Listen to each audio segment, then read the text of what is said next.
Hello, hello, hello. Welcome to Hi. the Red Lotus Life channel. Today we are going to be talking about consent and bodily autonomy, which is huge. It is so important in these days. So we'll be defining what consent is, we'll be defining what bodily autonomy is, and then we will be giving examples of what that looks like and what that does not look like. I feel this is so important, Sara Elizabeth, because this just isn't taught anymore. Actually, I don't think ever. No, I was even feeling into actually where did I first hear about bodily autonomy, power and agency, and those types of things. And actually, I was in college before that ever came into my awareness, actually during nursing school. So that's, and then even then, that was in a business environment or, a medical setting. So I still wasn't, internalizing or applying it to myself at that point. It really needs to be taught to children in schools, on their level as soon as possible. Yeah, it's true. Now that you're saying that, I'm thinking about it, and I feel like probably the first time was actually in the workplace, and it was probably around sexual harassment in the workplace. Exactly. So, they sit there and say no means no and this and that, whatever, but it's not, it's just not defined. And then we find ourselves, I say we as a collective, find ourselves in situations and don't really know how to handle them in the right way, which is a perfect extension of what we've been talking about here with boundaries. How can you talk about boundaries and not talk about this? You cannot. They go hand in hand, and it just deepens the conversation, brings it full circle. And then I really would like to point out that this is so important for everyone, So many times we think about this in regards to maybe, between the masculine and the feminine. But actually this can show up for the masculine or the feminine, no matter what the relationship dynamic looks like. And, it's just a conversation we have to have. We just have to have it. So yeah, it applies to every single gender, every single role, every single relationship, regardless of what that looks like. Right. All right. Should we just dive in? Dive in. Okay. All right. Can you see my screen? I can. Okay. Amazing. All right. So here we go. Consent and bodily autonomy. Okay. So when we are defining what consent is, it is freely, voluntarily given and mutually understood by all parties involved. So again, just like we were just speaking about, no matter if it's the work environment, if it's an interpersonal relationship, no matter what the relationship looks like, this is freely, voluntarily given and mutually understood by all parties involved. If coercion, intimidation, threats, physical force are used, there is no consent. There is no consent. There's just no negotiation. No room for negotiation whatsoever. There's zero consent here. Zero, regardless of what has happened prior to. And always you have the choice to change your mind.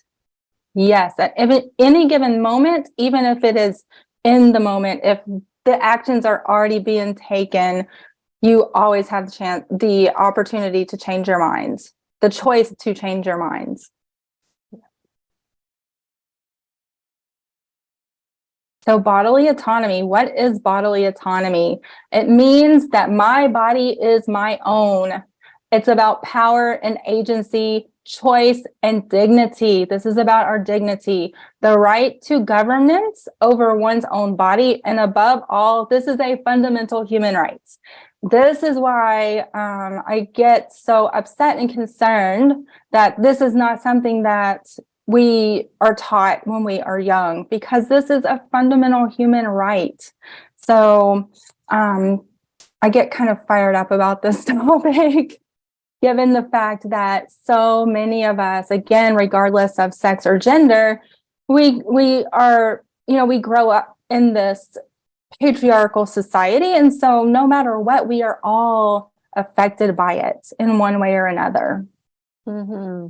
I like that you even brought up, like, as children, we're not taught this. Mm-hmm. A perfect example of this. I mean, you might teach it in the words, right? In the words of people saying, no one has the right to, I remember this. So I'm going to bring up my own experience here. I remember teaching my children, no one has the right to touch you. Tell mommy, tell daddy, when we're educating them about that. But then here's where the conditioning in our society starts to come into play. But then I would sit there and go, oh, why don't you go and give great uncle so-and-so a kiss and a hug goodbye, who they haven't ever met in their entire life. Right. And they don't want to. I mean, you'll see it with kids, right? You'll see it. There's that resistance there and they don't want to. And we're like shoving them off onto people who might be close to us, or especially family members, and asking them to be intimate with them with hugging or kissing or anything like that, right? And then that goes 100% against their intuition of that they don't know who this person is. And also, it just goes against what we're saying, but we don't see that as parents. And if I would have known this, I would have done things differently. Parents, grandparents, any relatives, really. I mean, relatives or even family friends. I mean, this is huge because then, there's so many times where maybe there are sexual abuse cases that a family friend is involved in, and it was us unknowingly as parents or grandparents or whatever the case may be saying, oh, it's okay, go give this person a hug, like you're saying, and then already the autonomy is already given away. The power is already lost. And I know that we have a focus on intimate relationships. I know that that's our focus, but with our conditioning happening so young in our lives, most conditioning happens between the ages of 0 and 7. Right. So that's why I kind of bring this up now, because right there, you can see a child is showing a boundary and how a parent is actually saying, no, your boundary, like dissolving the boundary. Right. And with not intentionally whatsoever, it's with the greatest of intent. Yes. But then when we become aware that this is, the potential to cause harm later because they are giving away their power, then, we know better, we do better.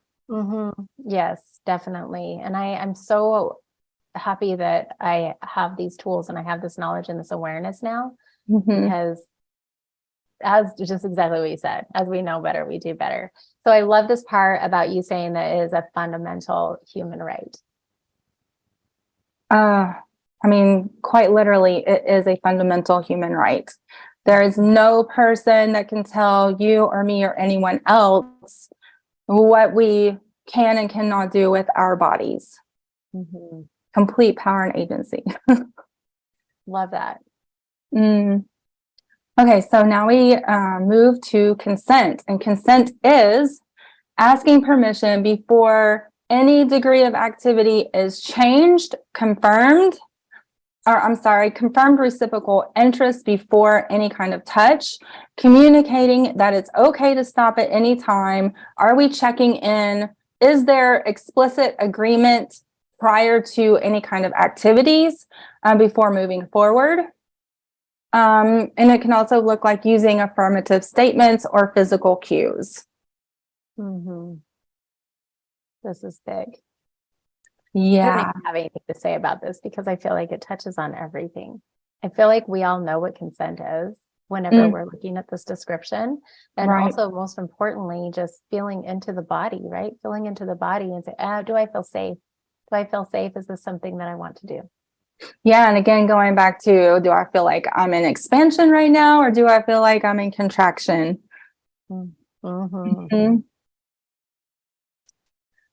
Okay. So I thought it was so interesting that what consent is not has such, the list is so much greater and it could go on and on and on. But consent is not Refusing to acknowledge a no. No is a complete sentence, no matter what. There does not need to be an explanation that comes along with it. If it is no, it is no. A disengaged or non-responsive partner. So if they're just not here, if they're disassociated or out in la land, and not really paying attention to you, or if they are in some way non-responsive, that means no.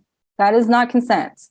If they are visibly upset, just because they're wearing certain clothes does not mean that they're asking for it or that there is consent. Assuming that kissing or flirting is an invitation for more. It is not an invitation for more. You need to check in or have some sort of bodily clues, affirmative comments or actions before you move forward.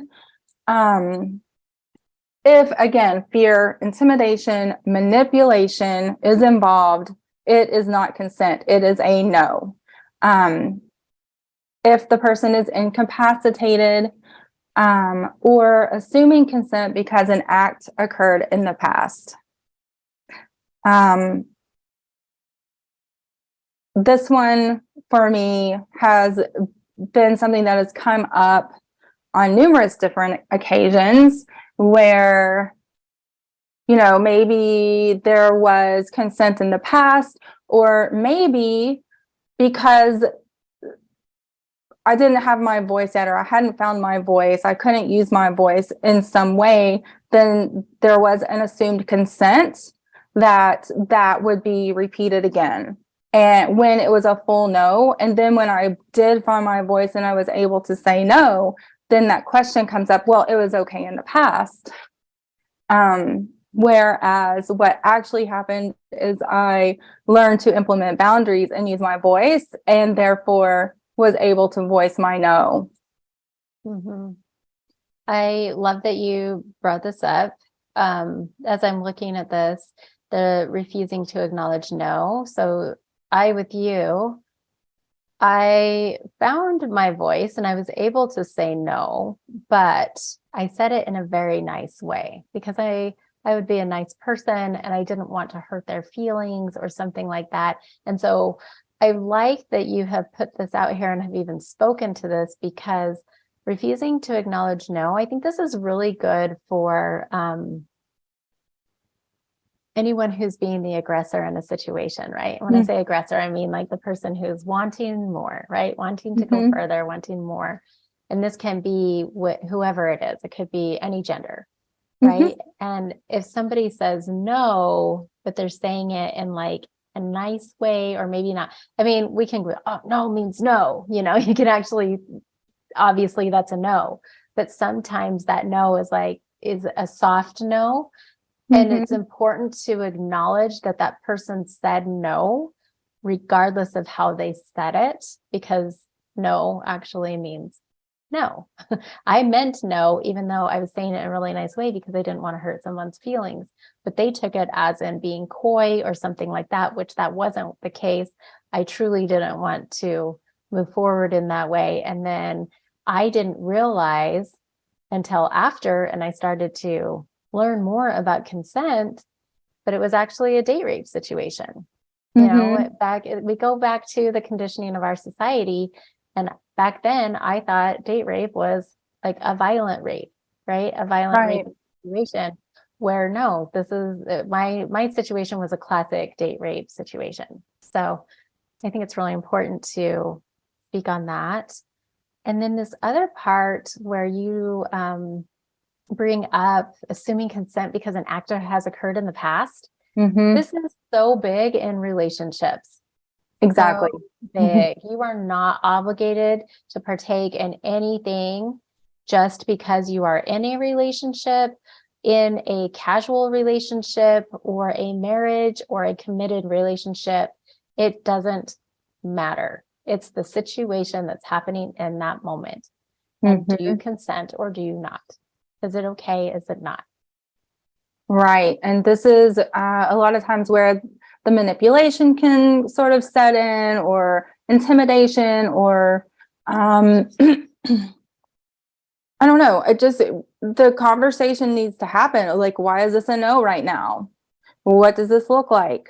If, that's just a conversation that gets to happen in order to create safety. And then you might even be able to learn a little bit more about the person, the partner, in order to have a greater understanding of where this is coming from.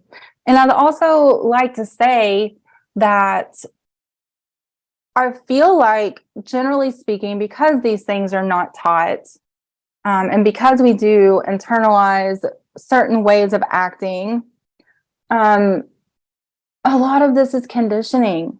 And it's a responsibility. So say there may be some of you out there right now who are hearing this for the first time, or maybe you've heard it and you didn't really understand what that looks like within a relationship dynamic. But now you have this information. And so it's important that whether you are aware of it previously or not, once you have the information, it's about what you do with it next. Because again, I can sit here and say, I didn't know until I knew. And you can sit here and say, yeah, I'm so sorry. I didn't know until I knew either. But now what do you do with that information? Mm-hmm. It's education. Mm-hmm. Yeah, I love this. I think it's really beautiful because it can be on both ends, right? Mm-hmm. I think it's important to even know this part about, because being in an intimate relationship is extremely beautiful. It's beautiful to share this type of experience with somebody. So I think it's really important, even with this disengaged or non-responsive partner, if you are in an act with someone like this, and that's what's happening, this is literally someone leaving their body. They're not even in the experience with you anymore. And it may not even have anything to do with you. It might have to do with past traumas or past experiences where because that's another thing too, I feel that a lot of times people take a lot of offense, right? They'll take offense and be like, what's wrong with me? And sometimes it's not you. It's something that has happened in the past. So whenever you said to really, the point here is to say, well, why isn't somebody, especially if you are in an intimate and committed relationship, why aren't they giving consent right now? And you may find out a lot more about your partner and be able to dive deeper into these things. And it's actually extremely healing whenever we stop. We have this in our awareness and we stop and we look into it deeper. Absolutely. And that's the point that I was going to make, is it can actually really deepen the relationship. It's literally the difference between the possibility of a connection ending or deepening. And again, like, this is really bare bones basic. When we really get into the intricacies and nuances around all of this, we can really, really go deep. But truly, it is the difference in basically either having a connection or not having a connection. I agree. Are we done with this part? Hey, oh, I thought that was amazing. We go deeper into this in the Red Lotus Life membership. So if you are interested in diving deeper into this and understanding more on both sides of this, right? It's both sides. Right. We're all learning. Yeah, please check out the link below and join us, because we have very, very cool and unique conversations in the Red Lotus Life membership. Is there anything more that you wanted to share around consent and bodily autonomy?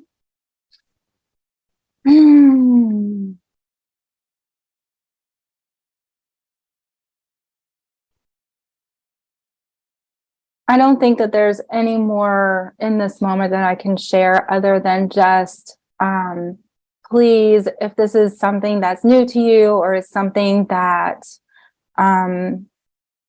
again, like, you've heard it, but you don't really understand it, do some research, educate yourself further, because this will be something that comes up in every aspect of life. Mm-hmm. Every age too. It happens in every age, every Mhm. level. Mhm. Yeah.